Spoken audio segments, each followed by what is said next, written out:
बहुत सारे ट्रांसजेंडर्स आज इधर मौजूद भी होंगे जिनके पास डॉक्यूमेंट्स की कमी है और बहुत सारे ट्रांसजेंडर्स ऐसे बाकी और भी है कि जिनके पास कोई भी डॉक्यूमेंट्स नहीं होता है। तो उस समय हम किस तरीके की प्रोविजन कर सकते हैं आधार को पाने के लिए? प्रिया जी, पहले तो नमस्कार। एंड मेरे जितने साथ में पैनलिस्ट हैं, आई थिंक हम लोग यही अगले 1.5 घंटे में कोशिश करेंगे कि कई विषयों पर जिस पे हम आज तक चिंतन नहीं कर चुके हैं, उसमें हमें आगे कैसे जाना है वो डिसाइड करें, या कोई ऐसी राह निकालें जो कॉमन सोल्यूशन निकालें। आपका जो क्वेश्चन है उस पर मैं जवाब दूंगा। बुनियादी प्रॉब्लम, मेरे से पहले सोनाली जी ने बोला कि वॉशरूम का प्रॉब्लम। आप दूसरे नजरिए से देखें तो आपने बस में देखा है कि पुरुषों के लिए सीटें और महिलाओं के लिए सीटें। ये बुनियादी प्रॉब्लम है। क्या आप और मैं अपने बच्चों के साथ जब गाड़ी में जाते हैं, हम किसी अपने बच्चे को बोलते हैं रेड लाइट पे शीशा नीचे करो, आराम से बात करो? बुनियादी प्रॉब्लम। सोच, समय लगता है। आधार शुरू हुए 10 साल हो चुके हैं। 10 साल में अनुभव ये रहा है शुरू शुरू में कि जो डॉक्यूमेंट्स जिसके पास थे वो दे, और आधार बेसिकली आप डिक्लेयर कर रहे हो कि मैं कौन हूं। जो सोच विचार था वो पुरुष और महिला में ही बटा था। मेरे साथ एक मेरे पैनलिस्ट हैं, मेरी नज़र उनके फॉर्म पे गई, जो कि नया वाला फॉर्म होगा मैं अज्यूम कर रहा हूं।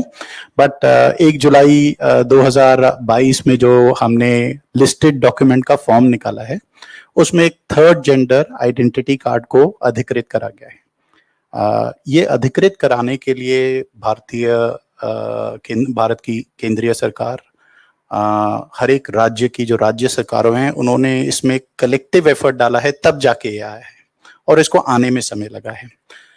इशू कहाँ आता है? आपकी कम्युनिटी, व्हेन आई से आपकी, प्लीज गलत मत समझिएगा, हम में से जो थर्ड जेंडर हैं, हम कम्युनिटी में डिवाइड होते हैं। जो डिवीजन होता है अडल्ट, दैट इज 18 ईयर्स होने के बाद। उससे पहले आपके माताजी पिताजी ने अगर आपका रजिस्ट्रेशन कराया तो मूल जेंडर पुरुष या स्त्री में ही कराया होगा। अगर आपका उस समय पे एनरोलमेंट नहीं हुआ, और आपको, जैसे आपने खुद अपने बारे में बताया कि 22 साल हो रखे हैं और कोई वैलिड डॉक्यूमेंट नहीं है, वो वैलिडिटी लाने के लिए थर्ड जेंडर कार्ड शुरू करा गया। फंक्शनल प्रॉब्लम क्या आ रही है? थर्ड जेंडर कार्ड लेने के लिए अस्पताल में जाना है, डिस्ट्रिक्ट कलेक्टर को वैलिडेट करना है, उसको करवाने के लिए समय लगता है। साथ में डिस्ट्रिक्ट कलेक्टर ऑफिस में आपको बताया जाता है या पूछा जाता है कि भी आप कंफर्म करिए कि ये रेजिडेंट वही है कि नहीं है जिससे पहले कार्ड इशू हो। शायद आप लोगों ने, हम में से सबने पेपर पढ़ा होगा, परसों के अखबार में खबर थी कि हिंदुस्तान का पहला third gender based enrolment Bengal में जो 1 महीने पहले करा गया था, उसमें एक थर्ड जेंडर को based on the third gender identity document Aadhaar provide करा गया है। सो ये सरकार की तरफ से मुहिम करी गई है कि जिनके पास डॉक्यूमेंट नहीं है, अगर वो थर्ड जेंडर कार्ड बनवाते हैं तो उनका आधार एनरोलमेंट कराया जा सकता है।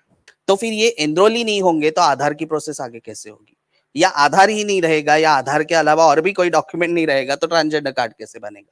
तो ये दोनों भी प्रॉब्लम्स एक दूसरे से लिंक है। तो इसमें हम किस तरीके से एक बीच का रास्ता निकाल सकते हैं और इन सब प्रोसेस को हम इजी कर सकते हैं? देखिए, आपका सवाल बिल्कुल सीधा सीधा है। डॉक्यूमेंट्स है नहीं। मेरे पास एक लिस्ट ऑफ डॉक्यूमेंट्स है यहाँ पे, वो वहाँ पे बड़ी बढ़िया सी लैमिनेटेड रखी हुई है। आधार में जब एनरोलमेंट होता है तो इन्हीं डॉक्यूमेंट्स के बेसिस पे होता है। सरकारी तौर पे अगर मैं देखूं तो मैं आपको इतना ही कमिट करूंगा कि अगर राज्य सरकार, डिस्ट्रिक्ट कलेक्टर या सोशल वेलफेयर डिपार्टमेंट के माध्यम से आपको फर्स्ट फॉर्म ऑफ आइडेंटिटी दे, उसके बाद मैं एनरोलमेंट करता हूं। मैं अपने तौर पे, मतलब यूआईडीआई के तौर पे आपसे बात कर रहा हूं।